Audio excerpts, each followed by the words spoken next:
ঘুমটা যেন ঠিকমতো হচ্ছেই না, বিছানায় যাচ্ছেন কিন্তু ঘুম আসছে দেরি করে, আবার ঘুমিয়ে যাচ্ছেন ঠিকই কিন্তু ঘুম ভেঙে যাচ্ছে, আবার অনেকের ক্ষেত্রে হচ্ছে ঘুমাচ্ছেন ঠিকই কিন্তু সকালে উঠে মনে হচ্ছে ঘুমটা কোনোভাবেই ফ্রেশ হচ্ছে না। চলুন আজকে আমরা জানি ঘুম ভালো রাখতে আমরা কিভাবে স্লিপ হাইজিন বলে যে জিনিসটা আছে সেটাকে মেনটেন করতে পারি। স্লিপ হাইজিন জিনিসটা কি? এটা basically hygiene related to sleep. এর মানে হলো আপনি ভালো ঘুমের জন্য কিভাবে আপনার আনুষঙ্গিক পরিবেশ এবং নিজেকে প্রিপারেশন নিতে পারবেন এই ফর ভেরি গুড স্লিপ। এবং এক্ষেত্রে অবশ্যই বলে রাখা প্রয়োজন যে আমাদের নিজেদের জীবনে আমাদের নিজেদের সাকসেসফুল হওয়ার জন্য, ভালোভাবে সারাদিন চলার জন্য appropriate sleep is very important. So let's learn about sleep hygiene. আমি আজকে আপনাদের কতগুলো জিনিসের কথা বলবো যেগুলো আসলে আমাদের করতে হবে। আমি 7টি স্টেপের কথা বলবো ঘুমের আগে যেটা আমাদের ফলো করা উচিত। প্রথম হলো স্লিপ শিডিউল। আমাদের প্রতিদিন একটা নির্দিষ্ট সময় রাখতে হবে যে সময়ে আমি ঘুমোতে যাব। ধরুন আপনি সকাল 7টা বা 6টার দিকে উঠেন, আপনার উচিত রাতে আসলে 11টার দিকে ঘুমাতে যাওয়া, কারণ আমরা বলে থাকি একজন প্রাপ্তবয়স্ক মানুষের 6 থেকে 8 ঘন্টার সাউন্ড স্লিপ প্রয়োজন। সো ধরুন আপনি 11টার সময় ঘুমোতে যাচ্ছেন, প্রতিদিন চেষ্টা করবেন 11 টাইমটা ফিক্স রাখতে। যদি আপনি উইকেন্ডে অথবা শুক্রবার একটু দেরি হচ্ছে, এই জিনিসটা আসলে মানে আমাদের ব্যাঘাত না ঘটানোই ভালো। আমরা প্রতিদিন একটি ফিক্স টাইমে ঘুমোতে যাব। সেকেন্ড ইম্পর্টেন্ট জিনিস হচ্ছে আপনার রুম। আপনি যে রুমে ঘুমাবেন, যে বিছানাটায় ঘুমাবে সেটা যেন কমফোর্টেবল হয়। সেটি কীরকম? যেমন ধরুন আপনার রুমটা আমরা বলি কেমন হবে, ডার্ক হবে এবং ঠান্ডা হবে। আপনি যদি এসি ব্যবহার করেন টেম্পারেচার আসলে 22 to 23 ডিগ্রি সেলসিয়াস হলে ভালো হয়। রুমটা ডার্ক, আপনি ডার্ক পর্দা কিনতে পারেন। আমরা আসলে বলি to sleep in a cave. একটা গুহাতে ঘুমালে যেরকম হবে অন্ধকার ঠান্ডা, সেরকম আমরা ঘুমের পরিবেশ চাই। আপনার বিছানাটা হতে হবে কমফোর্টেবল এবং ক্লিন। ভালো বিছানার চাদর, সুন্দর বালিশ আপনার ঘুমের জন্য খুবই অ্যাপ্রোপ্রিয়েট। থার্ড যেটাই সেটি হলো স্লিপ কিছু rituals, to maintain sleep rituals. এটা মানে কি? এটা মানে হচ্ছে আপনি ঘুমানোর আগে কিছু জিনিস প্র্যাকটিস করবেন যেটা আপনি প্রতিদিন করবেন। এটা হবে কি আপনার ব্রেনটা প্রিপেয়ার হবে ঘুমের জন্য। সেটা কীরকম? আপনি যেমন কিছু মেডিটেশন করতে পারেন, আপনি কোনো ধর্মগ্রন্থ পড়তে পারেন, আপনি ভালো বই পড়তে পারেন, হালকা মিউজিক শুনতে পারেন, যেটি আপনার জন্য কমফোর্টেবল সেটি আপনি করবেন। সো আপনি যদি রেগুলার বেসিসে ঘুমানোর আগে এই জিনিসগুলো করেন বা হালকা স্ট্রেচিং যেটা আপনি পছন্দ করেন এগুলো যদি করেন, এতে আপনার বডিও রিল্যাক্স হবে, আপনিও ঘুমের জন্য প্রিপেয়ার্ড হবেন।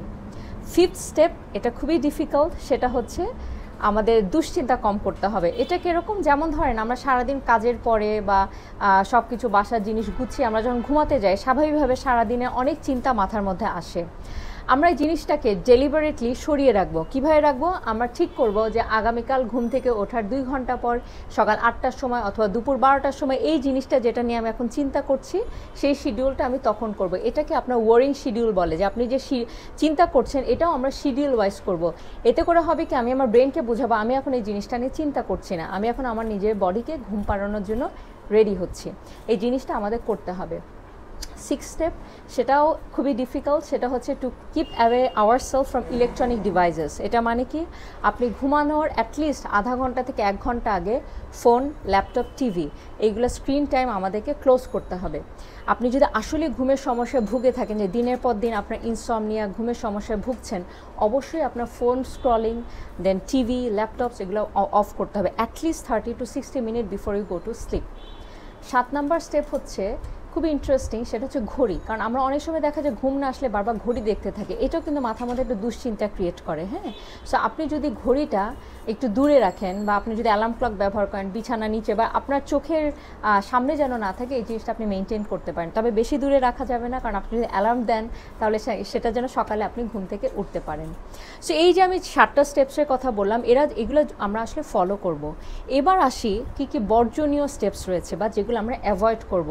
Don't list that we need to follow to maintain good slip.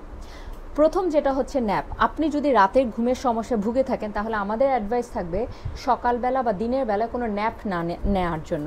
কিন্তু তারপরও যদি আপনার আসলে খুব টায়ার্ড লাগে, আপনার ঘুমোতে হবে বা আপনি সকালে আর্লি উঠেছেন, তাহলে আপনি ন্যাপ নিতে পারেন, কিন্তু এটা আধা ঘন্টার বেশি নয় এবং প্রেফারেবলি দুপুর 3টার আগে আপনার ন্যাপটা কমপ্লিট করতে হবে। সেকেন্ড হচ্ছে ক্যাফেইন আর নিকোটিন রিলেটেড। ক্যাফেইন কোথায় আছে? যেমন চা, কফি এগুলোতে আছে। আপনি যদি ঘুমের সমস্যায় ভুগে থাকেন তাহলে চা কফি যদি খানও সেটা যেন দুপুর 2টার আগে হয়, সেটির দিকে নজর দিতে হবে।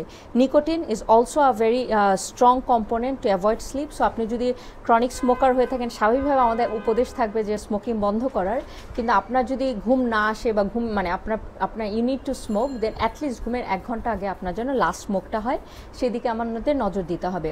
আরেকটি ইম্পর্টেন্ট ইনফরমেশন অ্যাবাউট অ্যালকোহল নিলে কিন্তু আপনার ঘুম একটু ড্রাউজি ফিল হয়, কিন্তু ঘুমের কোয়ালিটি কিন্তু ভালো হয় না। সো এই ব্যাপারে আমাদের আসলে লিমিটেশন করাটা জরুরি।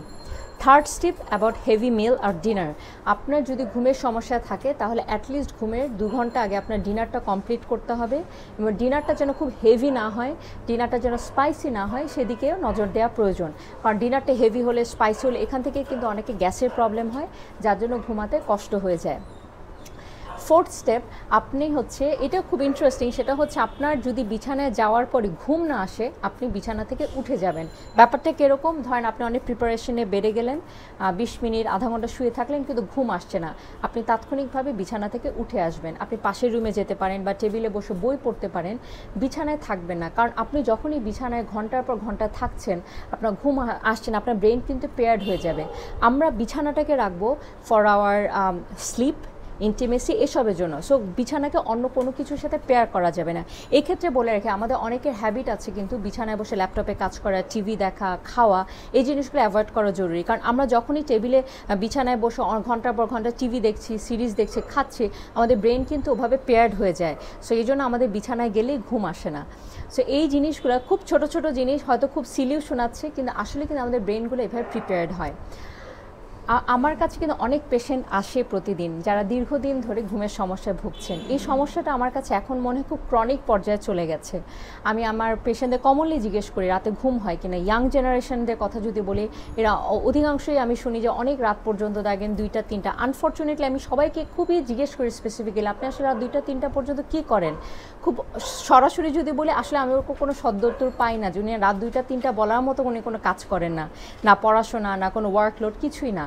সো আসলে তখন আমার কাছে মনে হয়েছে যে আসলে আমাদের মধ্যে কমনলি আশেপাশে সবাই আসলে ঘুমের সমস্যায় আক্রান্ত। ঘুমের ব্যাপারে যত্নবান হওয়া খুব প্রয়োজন।